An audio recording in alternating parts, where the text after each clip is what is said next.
Hello guys, my name is Gary. I hope you are doing well today and welcome to my channel where I talk and discuss military equipment and latest news on weapons program, especially for Indonesian Armed Force. Today, I'm going to talk about Indonesia's plan to purchase V-22 Osprey from the US. The news that made quite a headline on Indonesia's national news channel. Last July, I watched on several national news channels about a purchase plan of 8 Bell Boeing V-22 Osprey for Indonesian military. I was surprised because I never heard that Indonesian military or TNI was interested in acquiring this particular equipment in the first place. My question after that were, for who and why they chose it? Because all the news only said that Indonesia's Defense Ministry has purchased 8 V-22 Osprey from the US. That's all, without providing any information about what military branch will be operating it. So, I launched an investigation. When I opened Bell's official website about it, there was a CGI picture of V-22 with Indonesian Army camouflage and marking on it. I thought it was going to be a new toy for Indonesian Marines like the USMC has or the US Air Force. I was wrong, but at the same time, I was relieved. This picture answered my question. If the Marines will have it, where are we going to put this thing? On our Navy's LPD? Is it going to fit into its hangar bay? If this news is true, maybe the Army already changed its mind to purchase Boeing CH-47 Chinooks that we always heard for the last 1 or 2 years back. Or are they? I also found a great article about this purchase from Tyler Rogoway from thedrive.com, and he wrote, the US State Department has approved a foreign military sale of 8 NV-22 Block C Osprey tilt-rotor aircraft. When the associated support equipment, sustainment, and other items are added up, the total estimated price of the deal is $2 billion. The sale, if it's executed, will mark the second foreign air arm to purchase the Osprey, with Japan being the first. The deal, as it sits now, is pretty much an end-to-end aircraft, support, and training agreement, with the MV-22 acquisition cost making up just a fraction of the total dollar amount. An MV-22 Osprey costs roughly $75 million. Even though it's only 8 aircraft, the total contract, if it materialized, will also include an additional 24 engines, electronics, countermeasures, and armaments. I leave the link to this article down at the description box if you want to read it by yourself. You know what will make this contract cooler? Epic skins! With a price tag like that, let's dig into its technical specification and capabilities. It's the world's only production tilt-rotor aircraft. It combines the vertical lift capability of a helicopter with the speed, range, endurance, and maneuverability of an airplane.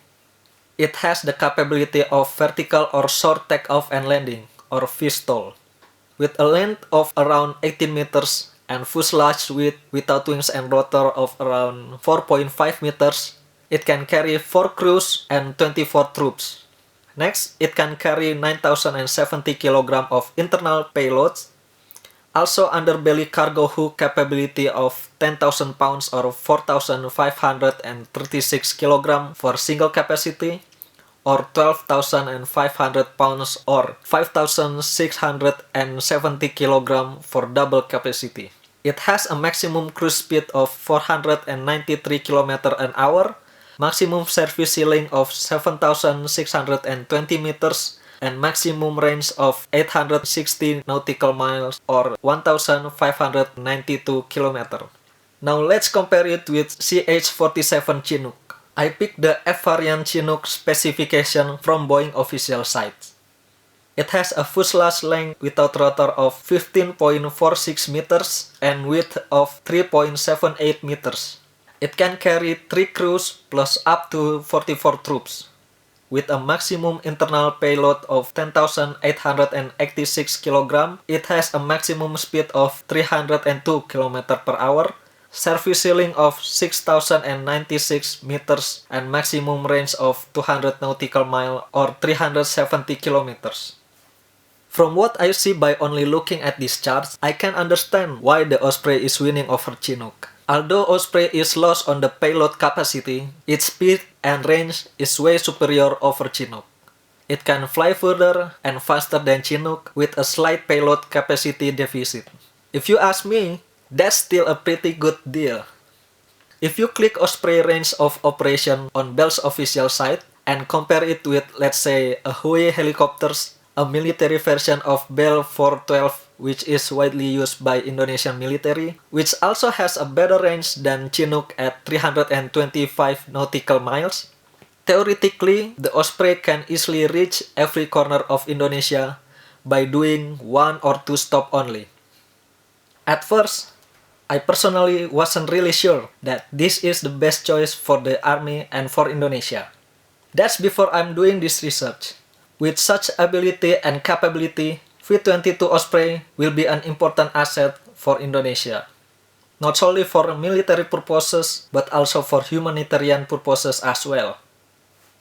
Still, according to Taylor Rogoe article, he wrote, the V-22, although its capabilities don't come cheap, is particularly well suited for Indonesia.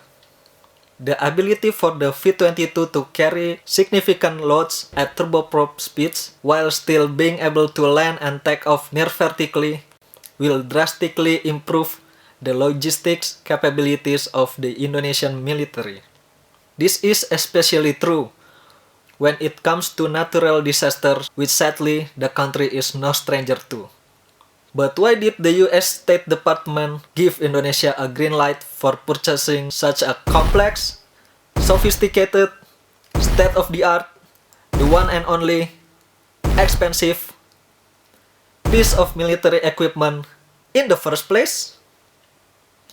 I found out that there are 2 reasons. First is a production line continuation, with the 400 V-22 Osprey being delivered for USOCOM from 408 aircraft in total. Its production line is entering the end of its order for the US market for now.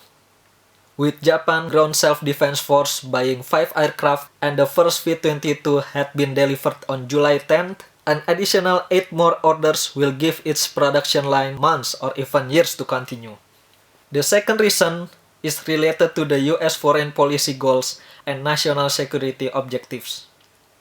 US Defense Security Cooperation Agency, or DSCA, said, this proposed sale will support the foreign policy goals and national security objectives of the United States by improving the security of an important regional partner in the Asia-Pacific region. The proposed sale of aircraft and support will enhance Indonesia's humanitarian and disaster relief capabilities and support amphibious operation, and promote burden sharing and interoperability with US forces. In simple words, China!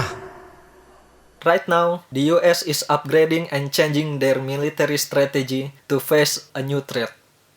Not against insurgencies and terrorist organizations like in Afghanistan, Iraq, or Syria anymore, but against near-peer adversaries countries like Russia and China. By having a partner that can operate and maintain the same equipment as the US in the South China Sea and Asia-Pacific region, it will come in handy for them if someday shit hits the fan. I still don't know if the plan is going to move forward or not. Our Secretary of Defense, Mr. Prabowo Subianto, said that this aircraft was never on his list of purchases. Also, the plan must be approved by the US Congress first. If they approve it, the next question is, are we going to have a transfer of technology by this purchase? This is an important question because Indonesia has a Defense Industry Act number 16 of 2012, please correct me if I'm wrong, that in general says for every foreign military purchases, it must include some kind of transfer of technology in it. I'm not just talking about personnel training and maintenance operation, that kind of stuff only, but more than that. Will the US be willing to share any knowledge about one of the most sophisticated technology they have to Indonesia? Who, by the way, only plans to buy 8 of them? Well, we'll have to wait until the next official update is made to the public to find out. There you have it, guys. MV-22 Osprey for Indonesian Army. What do you think about this aircraft? Do you think this aircraft is perfect for Indonesia? Let me know your thoughts in the comment section below. Thank you so much for watching. If you enjoyed this video, please leave a like. If you didn't, a dislike, no problem for me. Share this video to your friend and family. Subscribe for more, and I'll see you in the next one. Bye bye.